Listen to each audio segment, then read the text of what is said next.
Si vous avez vous êtes dans l'opportunité de faire quelque chose, faites-le. Pourquoi tu vas attendre? Ah non, il y a déjà ici, frère, il faut éviter de telles pensées. Moi, je n'ai pas de telles pensées. Moi, j'ai prié toujours d'être. J'ai cherché, quand on était au malade, j'ai cherché venir ici. Dieu m'a amené ici. Et j'ai dit non, moi, je ne veux pas être un citoyen. Qu'est-ce que tu entends? Tu peux me rentrer? Il ne faut pas faire ça. Et on a aussi des enfants qui peuvent aussi en profiter. Prions que Dieu puisse nous accorder tout ce dont nous avons besoin. C'est pourquoi le 27 du mois de décembre, on aura la prière. Venez qu'on prie Dieu. Venez. Vous n'avez pas peut-être, il y a déjà ici qui ne donnent pas le témoignage. Il faut marcher avec Dieu. Il faut avoir vos propres expériences. Pas des expériences avec quelqu'un. Oh, tel m'a dit, Dieu l'a guéri. Ça c'est tel. Qu'est-ce que Dieu a fait avec toi aussi? C'est ça la vie chrétienne. Les propres expériences. Il ne faut pas marcher avec un Dieu de l'histoire. Frère Branham a prêché un sermon. Faire quitter Dieu de l'histoire. Les dieux d'Abraham, les dieux de Branham, les dieux de Frank, les dieux de Josué. Mais il n'est pas ton Dieu. C'était le Dieu de tel. Mais nous devons faire Dieu notre Dieu, mon Dieu. Voilà ce que Dieu a fait pour moi. Qui peut avoir de tels témoignages ici? Oh, Dieu a guéri, Dieu guérit. Qu'est-ce qu'il a fait?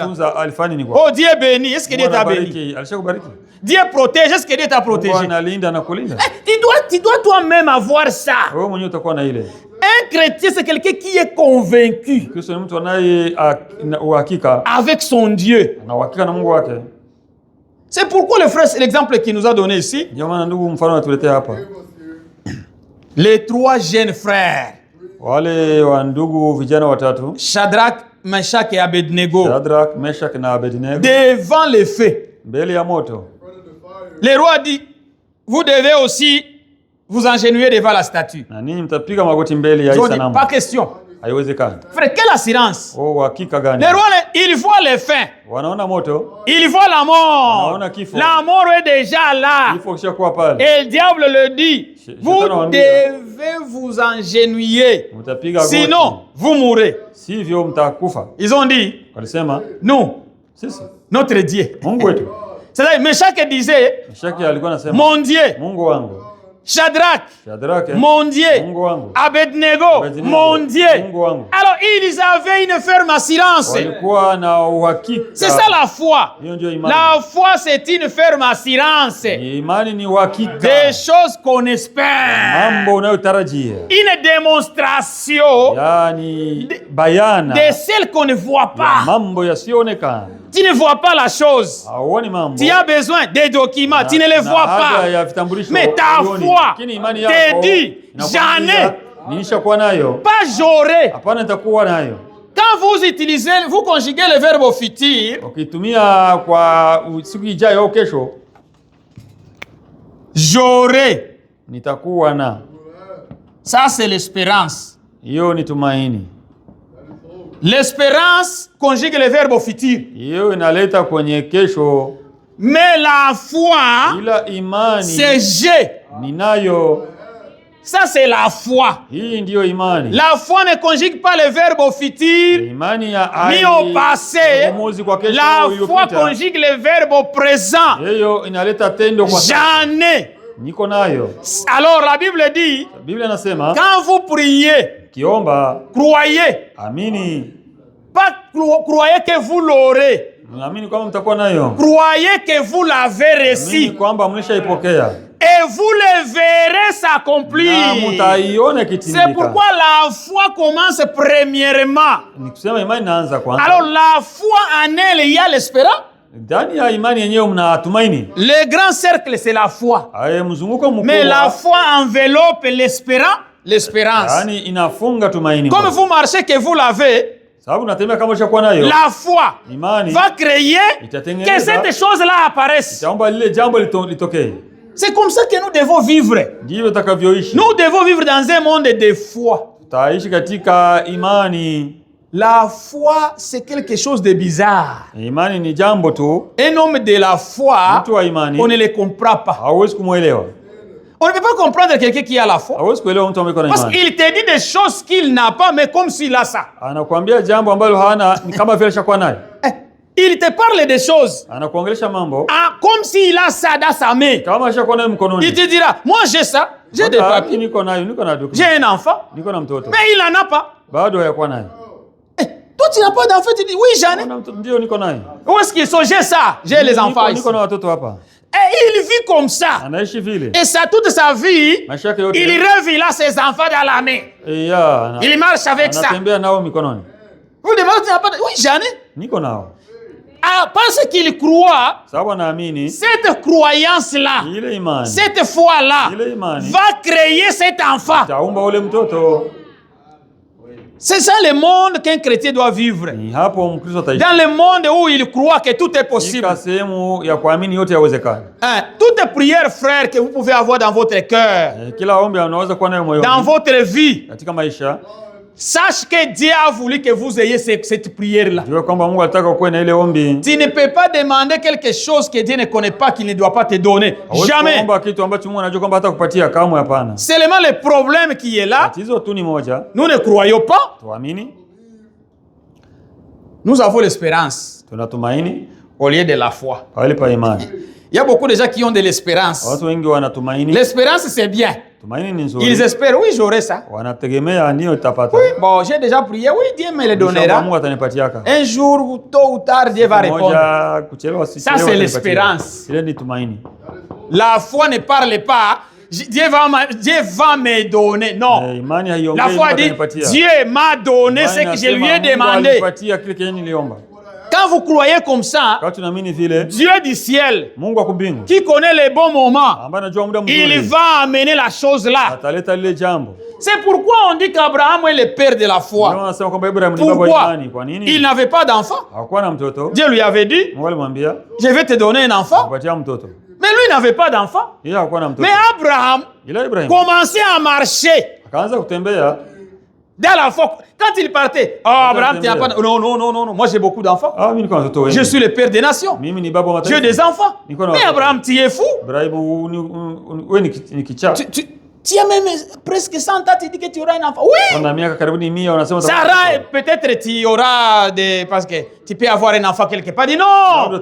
Dieu m'a dit qu'avec Sarah, j'aurai un enfant. Et j'ai cet enfant-là. C'est jusque-là, Dieu a amené cet enfant. Parce qu'il a vu qu'il vivait déjà comme il avait cet enfant.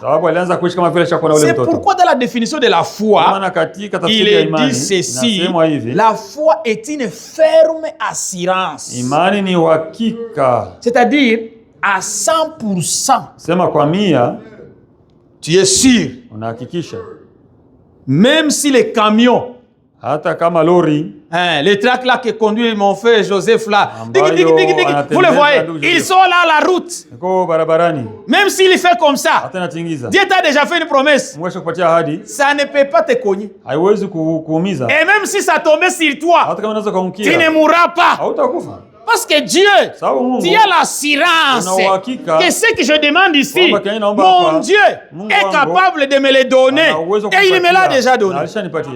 C'est pourquoi nous sommes les enfants de la promesse. Nous nous accrochons seulement à la promesse. C'est pourquoi un chrétien, nous ne prions pas au hasard. Nous prions avec la promesse. Alors, ça c'est la première partie. Ferme assurance. 2. La démonstration. Vous savez qu'est-ce que signifie démontrer? C'est-à-dire, vous manifestez ce que vous avez. Vous commencez à vivre une vie. Si vous priez, je suis malade. Vous commencez à vivre comme si vous êtes guéri. Vous avez une maladie. Vous souffrez. Mais on te demande, es-tu malade? Dis non, je suis guéri. Es-tu malade? Non, je suis guéri. Tu souffres? Non, je suis bien. Et tu as des douleurs dans le corps. Le corps souffre, mais ta foi te dit, non, tu es déjà guéri. Tu as la guérison, tu es guéri. Alors tu verras cette guérison-là commencer à venir petit à petit. Vous serez surpris quand la guérison va arriver. Il faut... Un chrétien doit toujours avoir ses propres expériences. Il faut avoir des expériences avec Dieu. Il faut avoir quelques exemples. J'avais ça, j'avais prié, il me l'avait accordé. Alors, ça te fortifie. Ça te montre que non, prochainement, s'il y a un autre problème, il m'a donné la première fois et la deuxième fois, il va me l'accorder. C'est notre Père. Vous savez, Jésus en enseignant les enfants, les disciples comment prier, il n'a pas dit priez ainsi. Notre Seigneur qui est au ciel. Non, il n'a pas utilisé notre Seigneur. Il n'a pas dit notre Dieu qui est au ciel. Non. Il a dit notre Père. C'est ça les mots qu'il a utilisés. Quand vous priez, notre Père qui est au ciel. C'est-à-dire, Dieu est notre Père. Il est notre Père à cause de Jésus-Christ. À cause de la naissance de Jésus-Christ, Dieu est notre Père. Alors nous avons le droit d'aller demander notre Père. C'est ça. Tu es plein droit. Quand vous verrez André là, il vient auprès de papa, j'ai besoin de ça. André ils ne savent même pas que frère Inganga n'a pas d'argent. Cela ne le concerne pas. Lui connaît que non, j'ai besoin de l'argent. On m'a demandé ça. Les enfants, quand ils nous font des demandes, ce sont des demandes qui sont comme impératifs. Papa, on nous a donné moi $10. J'ai vainqueur ici. Il est très compliqué. Quand il demande, lui il vient avec assurance. Il te dit, papa, donne-moi $10. Il ne demande pas, donnez-moi $10. C'est comme s'il connaît que tu as ça. Et il a cette foi que tu ne peux pas manquer $10. Alors si les enfants peuvent avoir cette foi, combien plus forte raison nous qui savons que nous avons un Dieu qui ne manque jamais. Il est la source intarissable. Il a les cieux remplis de toutes bénédictions. Il va nous donner tout. Allez vers lui dans la foi. Pas dans l'espérance. Laissez que la foi elle-même produit l'espérance. Mais ne vivez dans l'espérance. Dieu me donnera. Ça, c'est l'espérance. La foi, c'est quelque chose que tu as. Parce qu'Abraham avait déjà de l'expérience avec Dieu. Dieu lui avait donné un enfant. Quand Dieu lui a dit, offrez-moi Isaac, il n'a pas douté. C'est Dieu. Il est capable. C'est pourquoi quand il a dit au serviteur, reste ici, moi et l'enfant, nous reviendrons. Vous voyez ce qu'il avait? Il n'a pas dit que reste ici, peut-être moi et l'enfant viennent. Non, il a dit reste ici, moi et Isaac, nous reviendrons. Mais Dieu lui avait déjà dit, offre-moi Isaac. Et il ne doutait pas. Il n'avait pas de doute. La foi là dans laquelle il y a des doutes, Dieu n'exaucera jamais. Enlevez les doutes. Surtout si vous pouvez trouver qu'il y a une promesse ici. Frère, si vous avez une requête et vous trouvez qu'il y a une promesse dans la Bible, ne doutez plus. Ça va se réaliser. Que Dieu vous bénisse. Ayons la foi. La foi produit des résultats.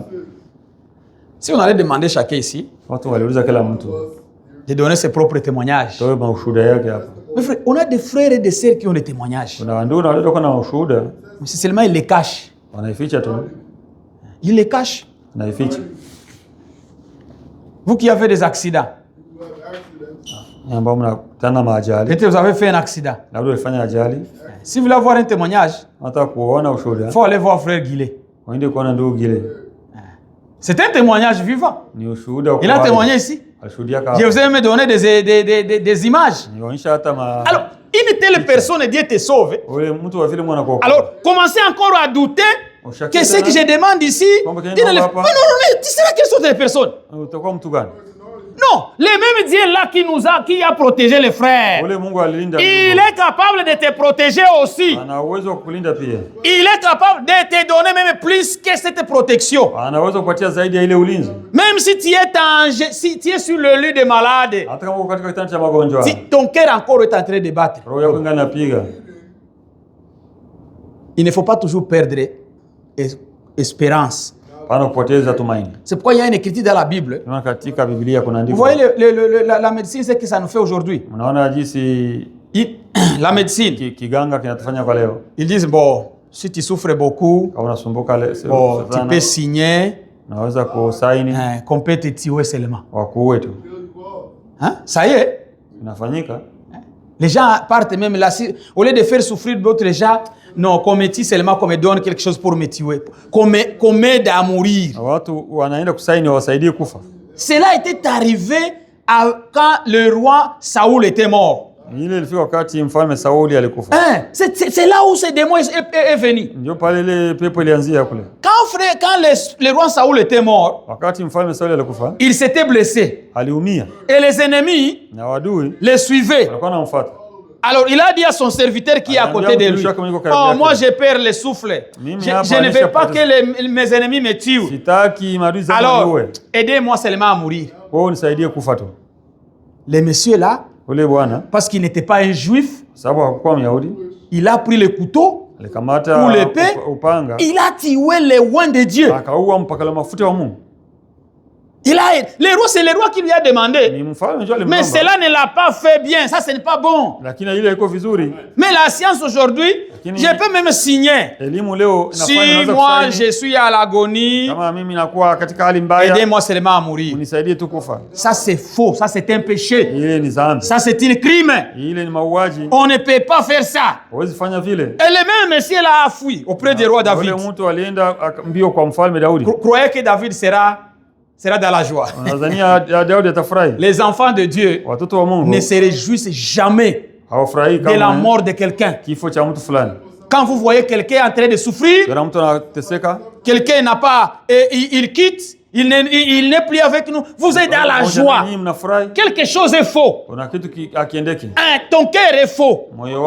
Un chrétien ne se réjouit pas des malheurs des autres. Un chrétien regrette toujours le mal qui atteint les autres.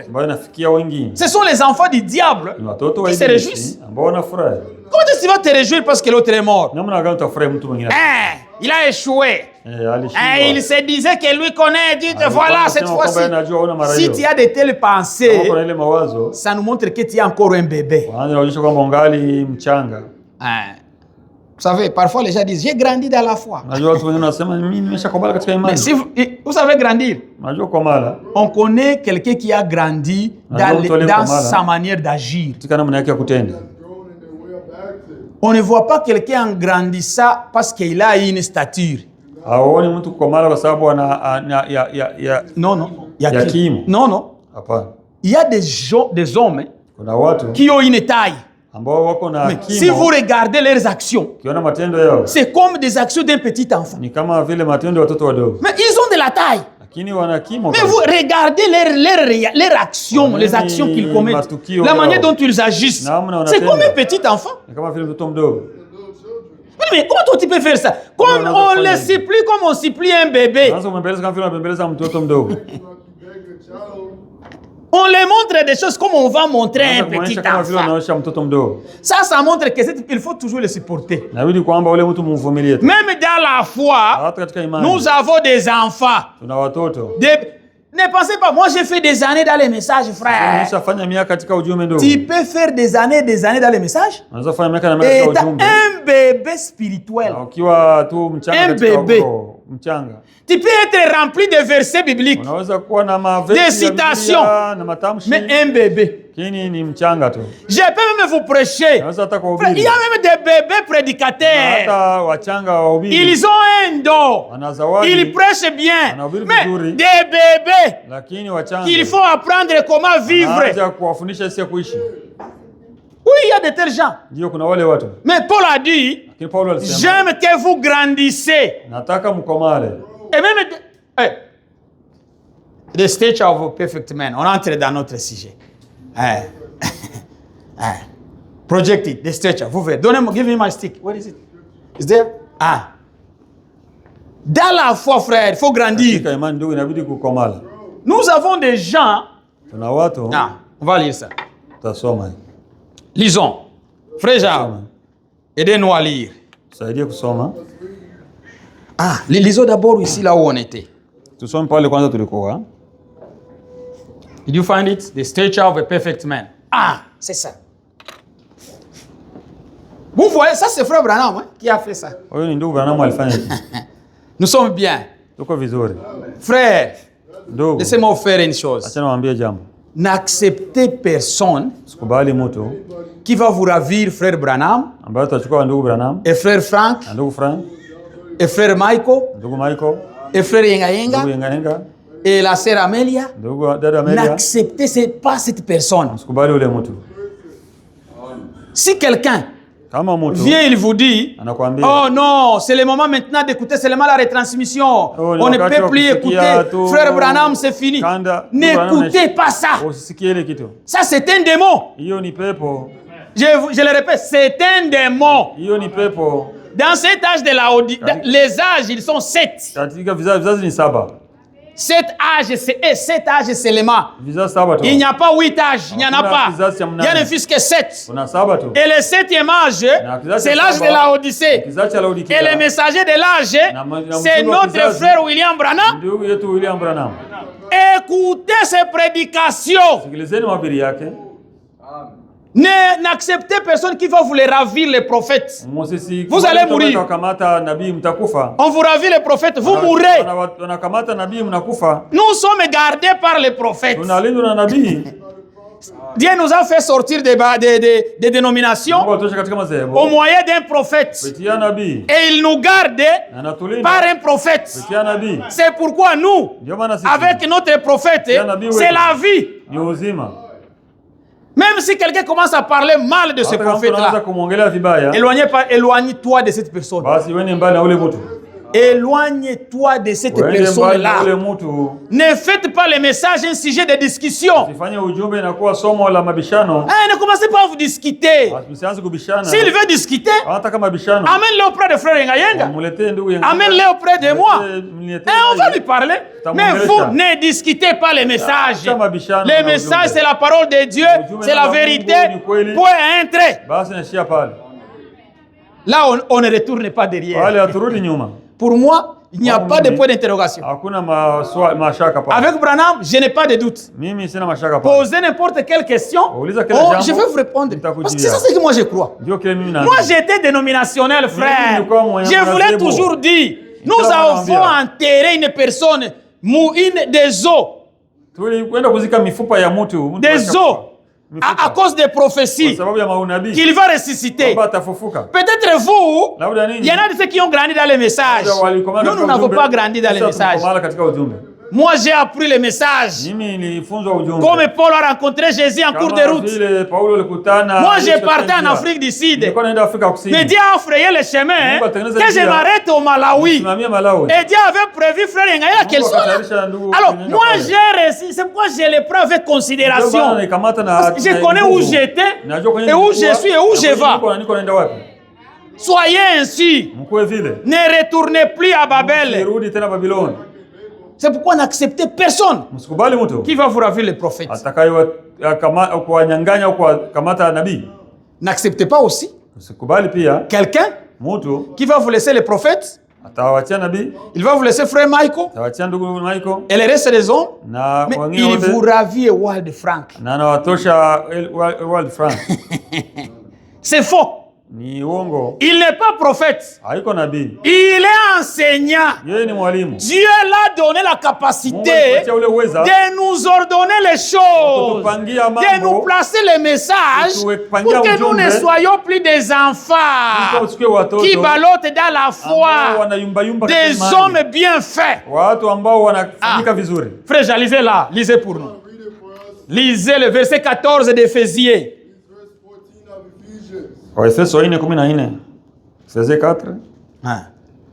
Lisez 13 et 14. On part un peu, petit à petit.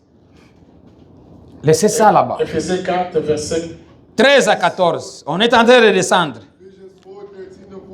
Jusqu'à ce que nous soyons tous parvenus à l'unité de la foi. Ah, frère, attendez. Nous devons tous parvenir à l'unité de la foi. Ça sera honteux, frère, d'avoir, nous avons des frères et des sœurs parmi nous ici qui ont encore quelques autres pensées, qui ne voient pas les choses comme nous les voyons. Et ils ne veulent pas demander, ils ne veulent pas poser de questions, mais ils ont quelque chose. Nous n'avons pas une unité. Nous devons parvenir à une unité de foi, que nous tous nous croyons la même chose. Mais comment toi tu vas croire autre chose? Nous croyons. Oh frère, j'ai déjà vu. Bon, Dieu m'a déjà révélé. Venez nous dire aussi ta révélation. Ça va nous aider. Peut-être nous sommes dans les rêves. Frère, si vous êtes ici, Dieu vous a amené pour nous aider afin que nous puissions marcher dans l'unité. C'est pourquoi chacun a une portion, a une tâche à faire. Continuez, frère. Et de la connaissance du Fils de Dieu. Ah! Je vais vous projeter des choses de connaissance. À l'état d'homme fait. À l'état d'homme fait. À la mesure de la stature parfaite. Ah! C'est ça la stature. C'est ça la stature. Afin que nous ne soyons plus des enfants. Ah! Flottant et emportés à tout vent. Flottant. Toutefois des doctrines qui viennent. Les enfants ballottants. Qui sont ici? Toute doctrine qui vient, il part. Vous qui suivez à l'internet, n'ayez pas de pasteurs à l'internet. J'aimerais aussi rappeler, j'ai vu quelque chose qui a disparu ici. Beaucoup de gens continuent toujours à m'appeler pasteur. Vous ne m'appelez pas pasteur. Pasteur n'est pas un nom. C'est un titre. Ne m'appelez pas papa. Non, non, je n'aime pas ça. Je n'aime pas vraiment vous manquer du respect. Je vous honore. Appelle-moi Michael. Ou frère Michael. Si vous voulez m'honorer, appelle-moi frère Michael. Brother Michael. Ne m'appelez pas pasteur. Laissez que les autres peuvent le faire, mais pas vous. Vous savez ça? C'est un signe qui nous montre, même dans ces messages, il y a des gens qui s'appellent révérend pasteur, docteur tel. Ça, c'est un signe qui ne sont pas dans la bonne voie. Nous tous, des frères, ayez ça, mes sœurs. Appelle-moi frère Michael. Ne commencez à m'appeler papa. J'écoute parfois quand on parle avec les gens. Chaque chose a son temps. Il y a un temps où je peux me présenter. Moi, je ne me suis jamais présenté. Partout où je passe, je ne me suis jamais présenté. Soit pasteur Michael ou soit conducteur tel de Michael. Non. Toujours frère Michael d'Indianapolis. Ça suffit. C'est ça. Soyons comme ça. Ça, c'est un signe de grandeur. Les gens qui ont grandi reçoivent la correction. Quand vous voyez une personne qui ne peut pas supporter la correction, il est un enfant. Ça, c'est le premier signe. Vous voulez savoir quelqu'un a grandi? Donnez-lui la correction de la parole. Si vous lui corrigez et il ne reçoit pas cette correction, c'est un bébé spirituel. Il faut le garder comme un petit bébé. Qui ont des bébés ici? Ma sœur... la sœur a le bébé là. Vous voyez? Bébé parle. Ma sœur Gisèle là, je crois que ça doit être Beraya. Quand le bébé parle. Il est dans les mains. Nous avons aussi des hommes. Mais dans la foi, ce sont des bébés à porter dans les bras. Des bébés, on va les porter comme ça. Ils ont encore des petites choses là, vous les montrez, ils sautent. Vous montrez, on ne fait pas comme ça. Vous aussi. On comprend. On a affaire à un bébé. Il faut changer la stratégie. Parce que quand on parle avec un petit enfant, il fait des erreurs. On va le supporter. Un petit enfant peut même pisser dans ses pampas. Ils peuvent encore porter des daïpas. Et nous avons mis des hommes. Spirituellement, ils ont encore besoin de porter des pampas. Parce qu'ils n'ont pas la capacité de digérer la parole spirituelle. Ils n'ont pas encore grandi. C'est pourquoi la Bible ici nous dit, nous devons grandir dans la stature d'un homme parfait. Pas quelqu'un qui flotte. Quelque chose arrive, il le prend. Quelqu'un peut seulement venir lui dire ici. Vous savez, frère Maïko a volé. Il a volé. C'est fini. Lui directement il part. C'est un bébé. Nous avons eu beaucoup de bébés ici, ils n'ont plus avec nous. Nous avons des bébés. Ils ont fui. Quand vous voyez quelqu'un fuir, c'est un petit enfant. Quand vous le voyez, il faut seulement l'exhorter comme un bébé dans la foi. Parce que c'est lui qui a grandi. Quel homme qui peut fuir sa famille parce qu'il y a des problèmes? Il y a des hommes qui fuient leur foyer parce que la situation est devenue difficile. Mais laissez-moi vous donner un consigne. Quand ton mari commence à te dire, bon, je vois que la vie commence à changer, bon, toi tu restes d'abord ici, moi je vais aller rester là pendant quelques mois en train de chercher. Pourquoi on ne peut pas partir ensemble? Et toi tu veux me laisser seul? Mais pourquoi on ne peut pas partir ensemble? Il faut faire attention. Ça peut être pour de bonnes raisons, pour de mauvaises raisons. Et il faut connaître. Mais quelqu'un qui est responsable, il accepte de souffrir avec sa famille. Il accepte de lutter avec sa famille. C'est lui qui aime Dieu. Quand un problème arrive ici, il va rester avec nous. Il va chercher des solutions avec nous. Si quelqu'un ne cherche pas de solutions pour que nous trouvions la paix, c'est un enfant. Ce sont des personnes pour qui il faut trouver toujours des solutions. Parce que nous trouvons des solutions à nos enfants, n'est-ce pas? Quand un enfant fait quelque chose, bon, je vais lui faire ça, je vais lui faire ça. Mais un homme fin, c'est quelqu'un qui trouve des solutions. C'est quelqu'un qui veut qu'il y ait la paix, qui cherche la solution à tout problème. C'est ça l'homme fait. Et dans la foi, c'est la même chose. Avançons. Frère, lisez encore pour nous. 1 Corinthiens. Ok. Ici, c'est ça la stature. On commence par la foi, pas l'espérance. La foi. À la foi, vous ajoutez. On commence à ajouter sur les fondements. Les fondements, c'est la foi. Et il faut avoir une bonne foi. La foi de la parole. C'est pourquoi je vous ai dit, pour que nous ayons la foi, Dieu nous a envoyé des hommes pour nous donner la foi. C'est pourquoi dans notre marche, nous ne croyons pas seulement nous ne croyons pas seulement la retransmission. D'ailleurs, les gens confondent la retransmission. Ici, nous sommes en train de faire la retransmission.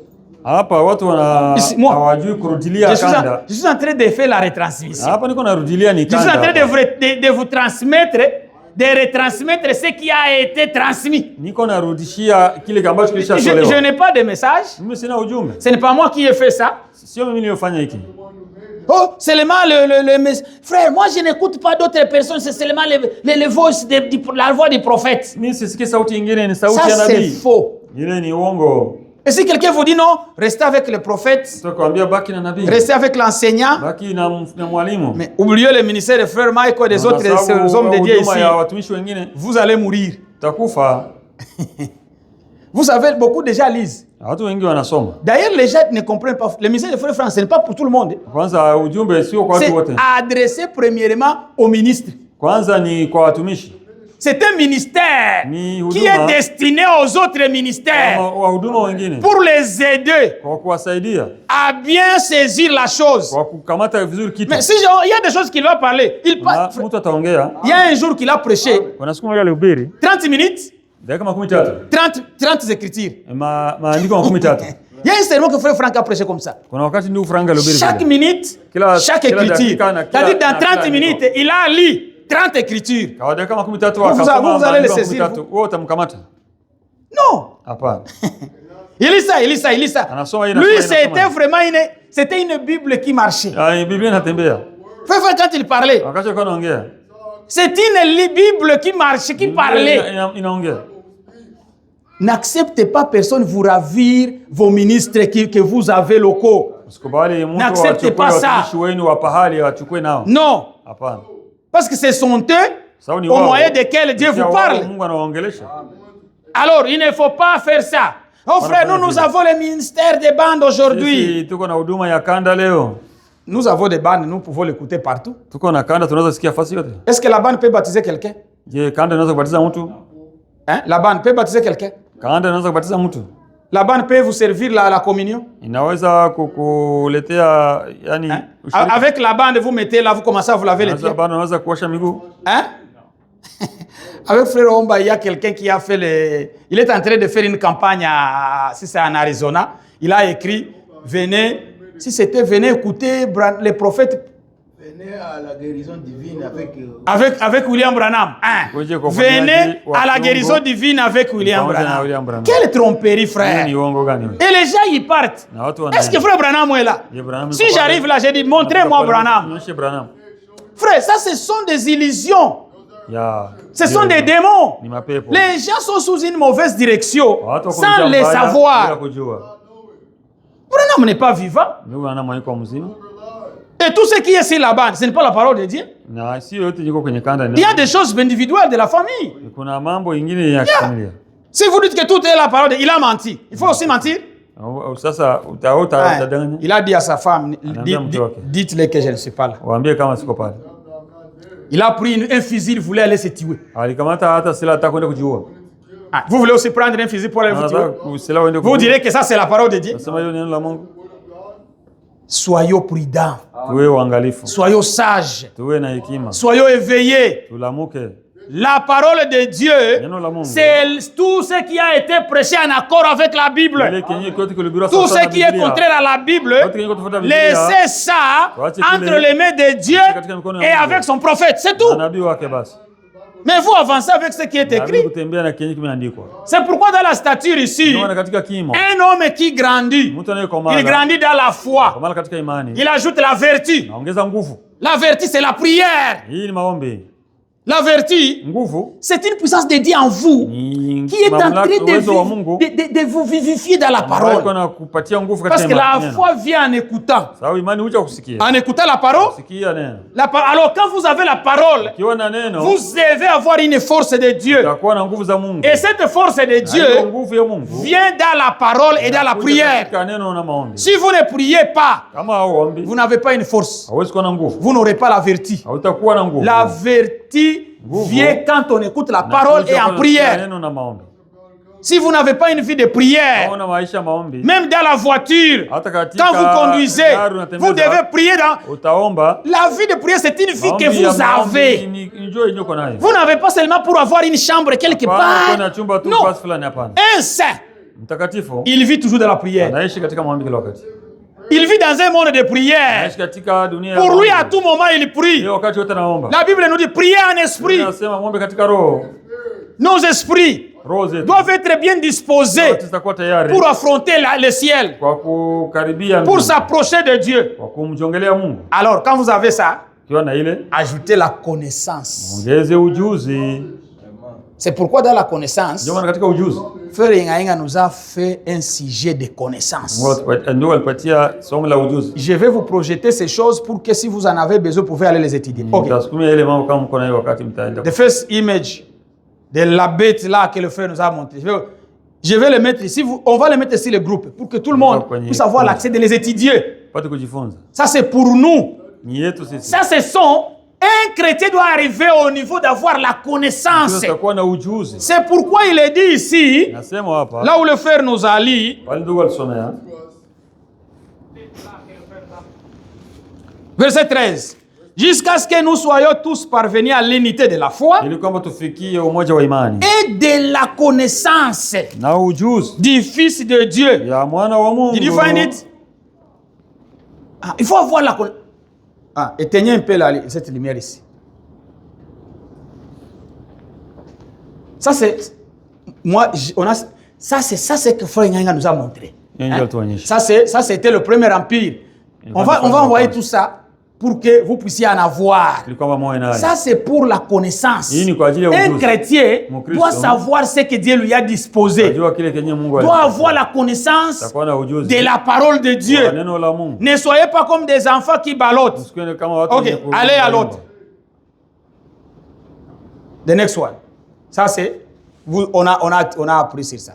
Mais on va envoyer. Ça c'est pour nous aider à savoir comment, où nous sommes. Daniel a vu ça. Quand je regrette quand le frère parlait ça, je n'avais pas tout ça. Ça allait vraiment vous aider. C'est pourquoi j'ai pensé, non, on va seulement les projeter. Ça, c'était les rois des Médo-Perses. Les trois bornes, les trois côtes ici. C'est ça. Vous pouvez les lire. L'Égypte, il y avait Babylone, Lydia, Égypte. C'est ça les trois côtes. Quand vous lisez, vous avez l'image. Je sais que vous êtes en train de lire. On ne lit pas la Bible comme on lit le journal. C'est pourquoi Dieu, dans cet âge, il nous a envoyé les prophètes pour que nous ayons la connaissance parfaite de la vérité. Il nous a aussi parlé de ça. Vous lirez ça. Avançons un peu. Ça, c'est les rois des Grecs. Ça, si vous voulez lire ça, vous verrez ça. Et le frère en a parlé. On va jeter ça pour que vous puissiez étudier ça soigneusement. Parce que quand quelqu'un vous pose des questions, un homme qui a la connaissance, c'est quelqu'un qui est assis. Il ne peut plus balloter. Il connaît ce qu'il croit. Et le dernier, the last. Bon, lui, le frère, ne nous a pas fait ça. Mais il nous a parlé de ça. Vous voyez ce monsieur ici? Cette bouche, vous voyez cette bouche ici? Alléluia! Ça. Daniel a vu. Frère, il a vu la quatrième bête. Il voulait toujours savoir de quoi il s'agissait. Parce que c'était un homme, il ne l'a même pas donné de nom. Parce que quel animal qui a cette tête? Et qui a une corne, plutôt, 7 cornes. 10 cornes plutôt.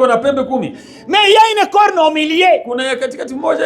Une bête. Vous savez, une bête c'est quoi? D'ailleurs, le mot bête, dans le commencement, en Éden, quand Dieu créé, Dieu n'a pas créé des bêtes. Des bêtes. En Swahili, il n'a pas de mot exact pour différencier un animal et une bête. Il y a une différence entre un animal et une bête. Une bête, c'est un animal féroce. C'est un animal géant et féroce. Tu ne peux pas t'approcher de cet animal. Comme le lion. C'est une bête. La vache peut être une bête. Le mot bête, c'est quelque chose qui est dangereux. Alors quand Dieu a créé, il n'a pas créé des animaux dangereux. La bête est devenue bête à la chute. Parce que les lions pourraient s'approcher d'Adam. Le léopard pourrait s'approcher d'Adam. L'ours pourrait aussi s'approcher d'Adam. Même les crocodiles. Le frère Branham me dit, Adam a appelé les crocodiles. Crocodile, toi, venez, fais-moi une petite promenade dans la mer. Et il vient. C'était son bateau. Quand le péché est entré, cet même animal qui avait de l'amitié avec l'homme, il y a eu l'inimitié. Et à partir du péché, vous commencerez à avoir l'inimitié. C'est dans Genèse chapitre 9. Je pense, si je ne me trompe pas, là où on a commencé à parler des mots bêtes. Parce que le péché s'était déjà introduit. Et c'est pourquoi cette bête ici, vous regardez comment, qu'est-ce qu'on a, on a essayé de faire des penses, comment ça devrait. Mais la chose la plus importante, c'est cette bouche ici. Ça parle des paroles arrogantes. Comment une bête doit parler? C'est pourquoi ça a déstabilisé beaucoup Daniel. Cette bouche, on en parlera. Ça, c'est ça. Cette bouche ici. La Bible nous dit, c'est une corne qui a fait tomber 3 cornes. Il est compté le 7e. Et il est aussi compté le 8e. C'est-à-dire cette même corne ici, il est le 7e et le 8e. On a ça, vous pouvez aller en étudier. Le frère en a parlé sur ça. On va y revenir quand on va parler sur le livre d'Apocalypse. Parce que... Do you have that picture? Projeté. Quand on va... It's together. Vous avez déjà amené ça? Non. Ok. Ça, cette bête ici, c'est la même chose que cette ici. Moi, j'ai mis des noms. Vous avez mais comment est-ce qu'on a trouvé? Ça, c'est moi qui ai fait ça. Mais cette femme et cette bête ici, c'est la même chose que ça. Toutes ces choses ici, ce sont des choses de connaissance. Connaître tout ça. Tu peux connaître tout ça et aller en enfer. Tu peux tout connaître. Ok, enlevez. Bring now the other stuff. The statue of the perfect man. Tu peux avoir la connaissance de toutes ces choses et être perdu. Ça, ce sont des choses qu'on donne aux hommes qui grandissent, qui ont déjà la foi, qui ne bougent plus dans la foi, qui sont stables, qui ont la vertu. Ils peuvent alors manger la nourriture solide. Et nous, vous croyez que vous avez grandi? Oui. Je crois que nous avons des hommes ici qui ont grandi. Lisons un peu une autre écriture. Corinthiens. Pour eux. Corinthiens 13. Frère Jean, lisez pour nous. 1 Corinthiens, chapitre 13. Chapitre 13, verset 11. Lorsque j'étais enfant, je parlais comme un enfant. Je pensais comme un enfant. Je raisonnais comme un enfant. Lorsque je suis devenu l'homme, j'ai fait disparaître ce qui était de l'enfant. Amen. Nilipokuwa mtoto mchanga, nalisema kama mtoto mchanga. Ndio. Nalifahamu kama mtoto mchanga. Oui. Nalifikiri kama mtoto mchanga. Tokea hapo nilipokuwa mtu mzima, nimeyabadilisha mambo ya kitoto. Amen. Amen. Frère, il y a un temps où on est enfant. Kuna wakati ambao uko mtoto. Et quand on a grandi, wakati unakomala, il faut laisser les choses enfantiques derrière. Inabidi kuacha watoto mambo ya kichanga. On a dit quand j'étais encore enfant. Nasema wakati nilikuwa mtoto mchanga. On peut aussi être enfant dans la foi. Unaweza kuwa mchanga katika imani. Un enfant, c'est quelqu'un qui peut vouloir que tout lui appartienne. Mtoto anaweza taka yote kwa yake. Un enfant croit que tout ce qu'il fait est bon. Mtoto anafikiri kwamba yote anafanya ni mazuri. Alors, il faut grandir. Inabidi kukoma. Qu'est-ce qui fait qu'on est encore enfant? Lisons encore. 1 Corinthiens, frère, là où on est, chapitre 14.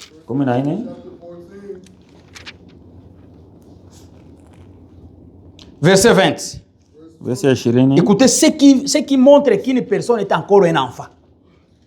Frères, ne soyez pas des enfants sous les rapports du jugement. Ah, frère, un moment.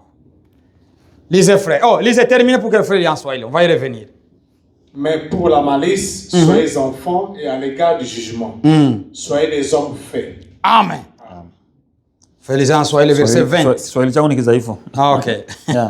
Ndugu zangu, msiwe watoto katika akili zenu. Lakini katika uovu mgeuzi watoto wachanga, bali katika akili zenu mkawe watu wazima. La Bible ici, ce qui montre que quelqu'un est un enfant, c'est dans les jugements. Frères, mes sœurs, quand vous prenez des jugements à l'égard d'une situation, c'est ça où on peut te mesurer. Dire que celui-ci a grandi. Mais comment quelqu'un va prendre des jugements comme un petit enfant? Une petite chose seulement arrive avec ta sœur. Tu ne peux plus la saluer. Ah, tu es encore un enfant. Parce que tes jugements ne te disent pas que faire ça, c'est faux. Tu es en colère, tout un mois en colère, toute une semaine en colère. Tu ne veux même pas. Non, ça c'est un enfant. Et d'ailleurs, plus qu'un enfant, il n'y a jamais eu un enfant qui peut être en colère toute la journée. Il y en a pas. Ma sœur Matumaïn, vous avez Philippe. Philémon. Est-ce qu'il se met en colère toute la journée? Jamais. Si vous demandez à ma sœur Mima ici, demandez si mon frère Inève là se met en colère toute la journée. Ça n'arrive pas. Un enfant ne peut pas être comme ça. Si un chrétien a cette habitude-là, c'est-à-dire il est même plus qu'un enfant, je ne sais pas comment le placer. Grandissons dans les jugements. La manière dont nous jugeons les choses, ça nous montre que nous avons grandi, que nous sommes arrivés à un niveau un peu supérieur. Quand quelqu'un ne peut pas arriver au point à prendre des bonnes mesures, d'appliquer la parole de Dieu à toute situation, c'est un petit enfant.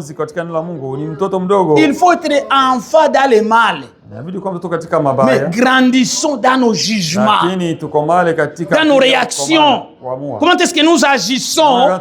Ça nous montre que nous avons pris de la maturité. Dans le jugement seulement, comment les gens jugent les choses. C'est pourquoi Paul a dit. On ne sait pas si je vais les trouver.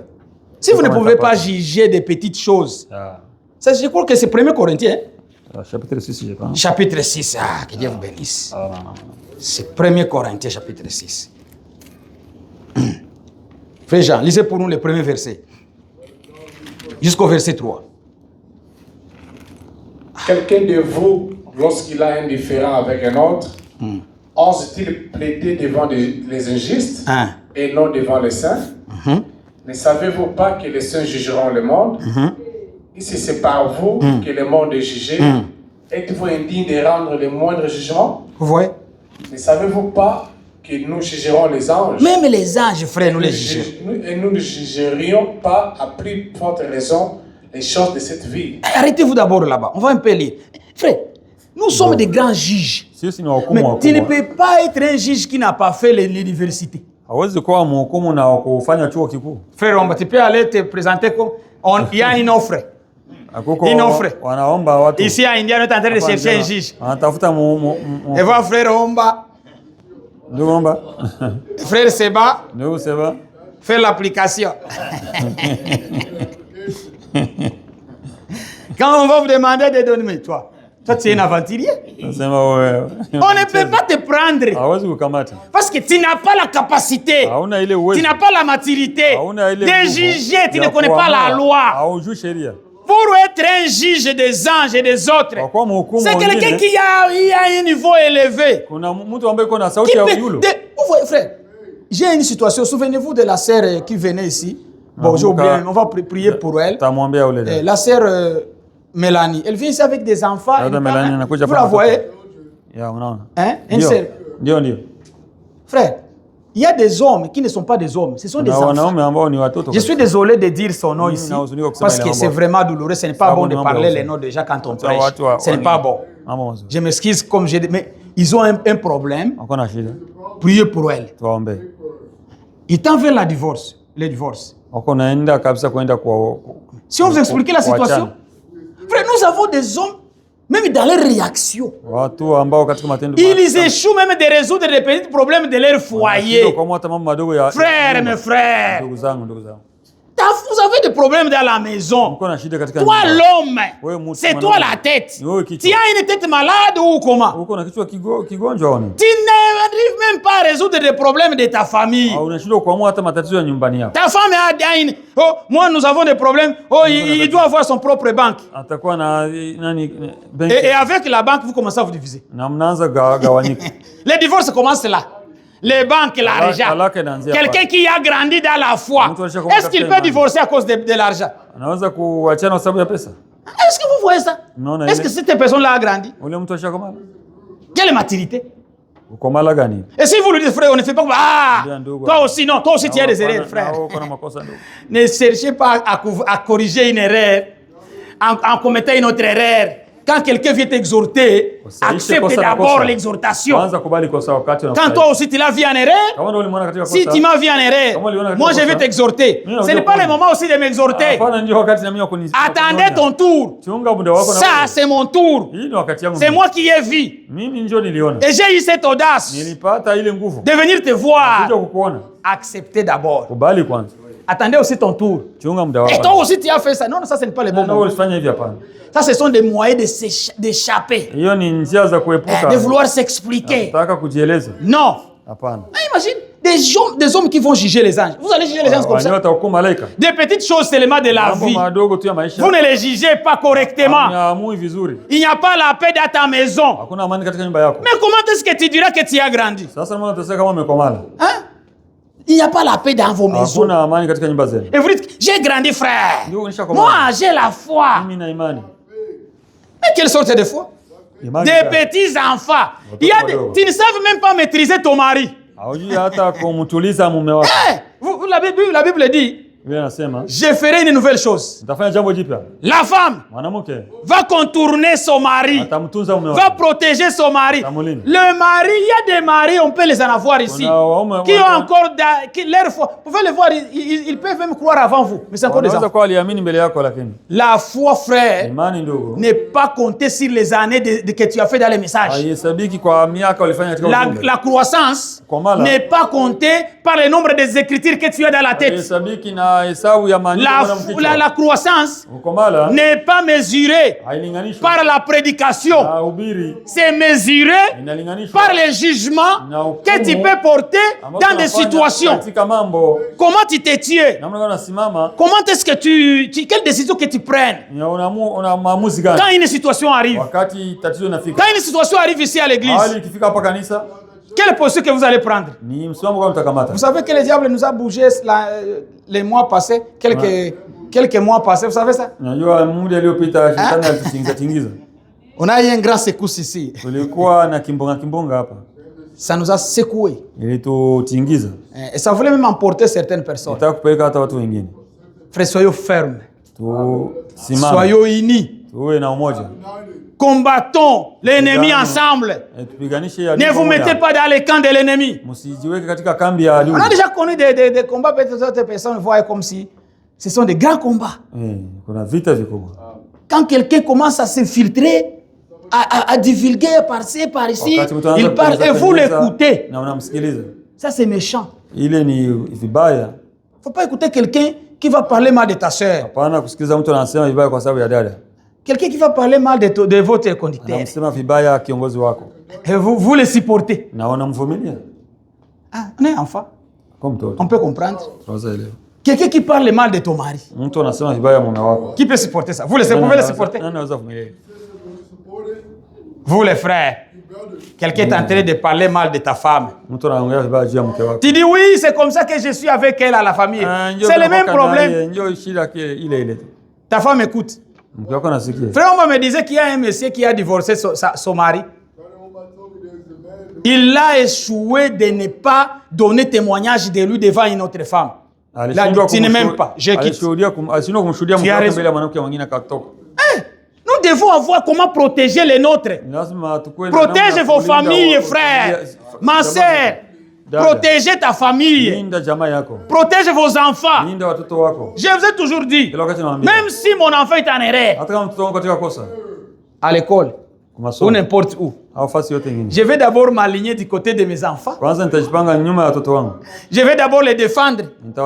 Alors quand nous serons à la maison, je vais les réprimander. Mais comment est-ce que tu vas réprimander ton enfant devant la personne? Tu commences à l'accuser, cet enfant, c'est comme ça. Même à la maison, c'est un enfant têtu. Il ne nous écoute pas. Quels diront les gens? Oh, tu l'as exposé. Cela n'a pas aidé. Mais un bon parent, il couvre d'abord. Non, on va aller résoudre ces problèmes. Bon, peut-être ça y quelque chose. Bon, on va aller résoudre. S'il vous plaît, pardonnez l'enfant. Bon, il n'a pas cette habitude. Et vous savez que c'est une habitude. Et vous rentrez à la maison, vous prenez les fouets. Hein? Vous commencez maintenant. Si il a grandi comme un autre, je ne dois plus le frapper. Je vais le fouetter avec des paroles. Je vais lui donner des paroles dire. Quand il est un enfant de Dieu, un enfant de la famille, il va écouter. Et il va se redresser. C'est comme ça qu'un chrétien aussi doit être. Un chrétien doit savoir se protéger lui-même, protéger sa famille, protéger son église, protéger ses frères, protéger ses sœurs. C'est dans le jugement qu'on voit la maturité de quelqu'un. Frère, lisez le verset 4 pour terminer. L'état avance aussi. Oui, l'état avance. Oui. Lisez le verset 4 et 5. Quand donc vous avez des différends pour les choses de cette vie, ce sont des gens dont l'Église ne fait aucun cas que vous prenez pour juge. Je le dis à votre honte. À notre honte. Non, frère, changez les pronoms. Je crois que c'est les pronoms. Pas à votre. C'est comme si vous lisiez à nous. Je le dis à votre. Non, changez les pronoms, mettez notre. Parce que cette écriture, ça nous concerne nous ici. Nous le disons à notre honte. Ah, c'est ça. Ainsi, il n'y a parmi vous pas un seul. Non, pas parmi vous, parmi nous. Là où il y a vous, vous mettez nous. Ok. C'est ça l'écriture, mais nous voulons actualiser l'écriture. Ainsi, il n'y a parmi nous pas un seul homme sage qui puisse prononcer entre ses frères. 6. Mais un frère plaide contre un frère, et cela devant les infidèles. Aïe. C'est déjà certes un défaut chez vous. Oh, c'est un défaut. Procès les uns avec les autres. Pourquoi ne souffrez-vous pas plutôt quelques injustices? Aïe. Ne laissez-vous pas plutôt dépouiller? Mais c'est vous qui commettez l'injustice et qui dépouillez. Et c'est envers les frères que vous agissez de la sorte. Aïe. Ne savez-vous pas que les injustes n'hériteront pas le royaume de Dieu? Amen. Pouvez-vous laisser là-bas, frère? Je crois que l'écriture est facile. Le frère, on ne doit plus lire en Swahili. On va continuer parce que frère, écoutez ce que dit l'écriture. Soyez corrigés par l'écriture. Vous n'avez pas besoin que moi je vous explique. Seulement c'est ce qu'on a lu ici. Ça doit nous corriger. Quand vous avez des différends pour les choses de cette vie. Oh, il a parlé mal de moi. Oh, il a fait ceci. Oh, il a fait ceci. Ce sont des choses de la vie. Des petites choses de la vie. L'amour que moi j'ai envers mon frère. Une petite chose seulement. Je change la position. La joie quitte. La considération est partie. L'amour a quitté. Non, tu étais encore enfant. Moi ici, me dire que la confiance que j'ai dans ma femme a quitté. C'est quoi? La foi, la confiance que j'ai dans mes enfants est partie. C'est quoi? C'est qu'ils ne sont plus mes enfants. Nous ne sommes plus ensemble. Frère, on va grandir. Mes sœurs grandissons. Ayons comme une maturité de savoir juger les choses. Nous avons des petits différends. Nous faisons ça un problème. Ça devient un problème. C'est presque le monde entier qui connaît tout ça. Même des païens. Vous les parlez même aux païens. Peut-être Peut-être quelqu'un qui était au milieu de nous, il est parti. Vous lui parlez. À l'état passé. Ok. Hein? Vous parlez de telles choses, c'est mauvais. Ça, c'est mauvais. Ce sont des gens de l'église, des gens dont l'église ne fait aucun cas. Nous ne les considérons même pas. Mais ce sont des gens qui connaissent notre histoire, qui connaissent notre vie. C'est mauvais. Je le dis à notre honte. Est-ce qu'il n'y a pas un homme sage? Si peut-être moi, vous ne me croyez pas.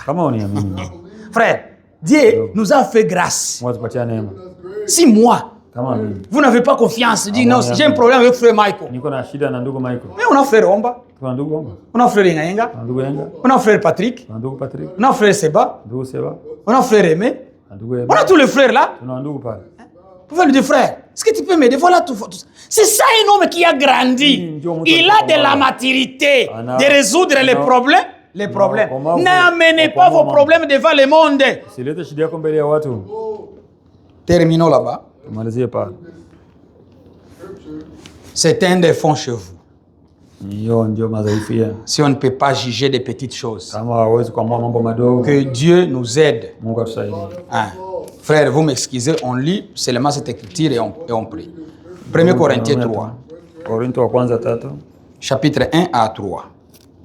Pour moi, frère, ce n'est pas comme des hommes spirituels que j'ai pu vous parler, mais à des hommes charnels, comme à des enfants. Je vous ai donné du lait et non de la nourriture solide, car vous ne pouviez pas la supporter. Et vous ne pouvez même pas même présent, parce que vous êtes encore charnel. En effet, puisqu'il y a parmi vous, écoutez maintenant, quand il y a encore de la jalousie, c'est un signe qu'on est encore enfant.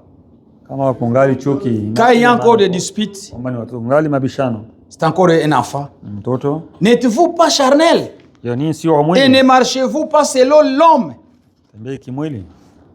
Quand Paul commence maintenant à dire comment est-ce que les gens, et moi je suis de tel, moi je suis de tel, moi je suis de tel. Grandissons, frères, dans le jugement.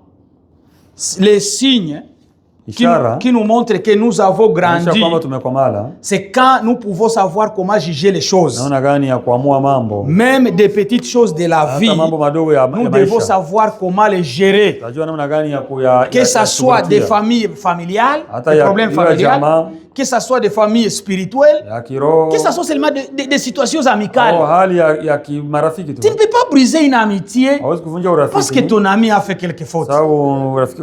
Mais non. La Bible nous dit, vous lirez ça à la maison, dans 1 Corinthiens 15, chapitre 1, cette écriture nous montre comment est-ce que nous devons nous comporter. Nous devons avoir une attitude un peu bonne, de savoir comment gérer les situations que nous avons. Plutôt, c'est Romains 15, qui nous dit que nous sommes forts. Nous devons supporter. On ne supporte pas la bonne chose. Supportons-nous les uns les autres. Que Dieu nous bénisse. On va prier.